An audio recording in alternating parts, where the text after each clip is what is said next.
A day in my life that takes forever as a merchandiser here in Saudi Arabia. So hello mga buddy, I'm back for another video. Matagal ko nang hindi nagagawa ito, yung maglilinis ako tapos magkukwento lang ako sa inyo. Kaya for today's video, kukwentuhan ko na naman kayo ng maikse. Isang normal na day off lang to sa akin mga buddy. Alam ko relate ka dito, yung day off na may konting pahinga, yung bang 25% pahinga tapos 75% trabaho pa din. Syempre mga buddy, wala tayong inaasahan dito, wala tayong mama dito na maglilinis sa ating kwarto. Kaya kahit pagod ka man, wala kang choice kundi maglinis, kundi mamamahayan ka ng anaconda dito. And I know hindi ito yung first time na nakita niyo ako naglinis sa aking room. Kaya kilalang kilala niyo na yung room ko na to, yung tulugan ko na to. May ka-roommate ako dito kaso hindi ko naman na siya pinapakita sa video. Kumbaga privacy na lang baga. Kaya kung mapapansin niyo sa lahat ng mga vlogs ko, hanggang kalahati lang talaga yung pinapakita ko dito sa room namin. Napaka-private kasi ng tao na to at halos hindi siya nagsasalita. Magkasama nga kami dito sa room pero bihira lang kami mag-usap Marami yung nagre-request sa comment section na i-reveal ko daw yung roommate ko. Mga buddy, paano ko naman gagawin yun? Facebook nga niya walang profile picture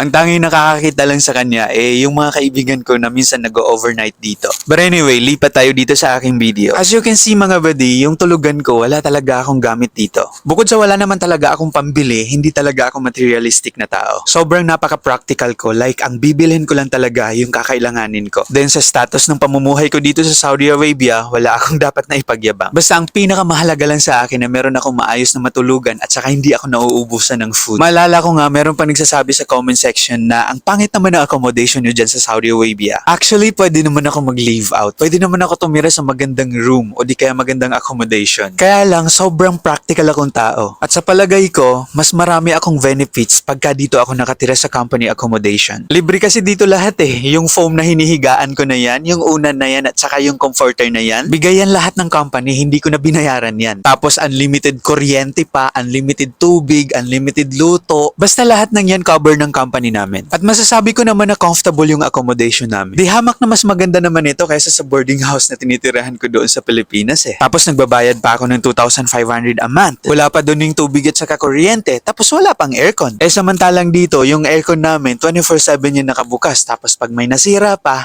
aayusin pa ng maintenance. Oo mga buddy, tama yun. May maintenance kami dito na nag-aayos ng mga sira naming gamit. Kaya para sa akin na hindi naman lumaki sa marangyang buhay, sino ba naman ako para magreklamo sa blessings na ito? In fact, para sa akin, sobra-sobra na nga itong mga buddy. Simple lang naman yung hiling ko dati Basta makakain lang sila mama ng 3 beses sa isang araw. Pero yung simpleng hiling na yun, sinobrahan pa ni God. Nagawa ko pang paaralin yung mga kapatid ko. Ako yung taong hindi madaling makontento, pero marunong ako magpasalamat. Kaya para sa lahat ng ito, salamat pa rin kay God.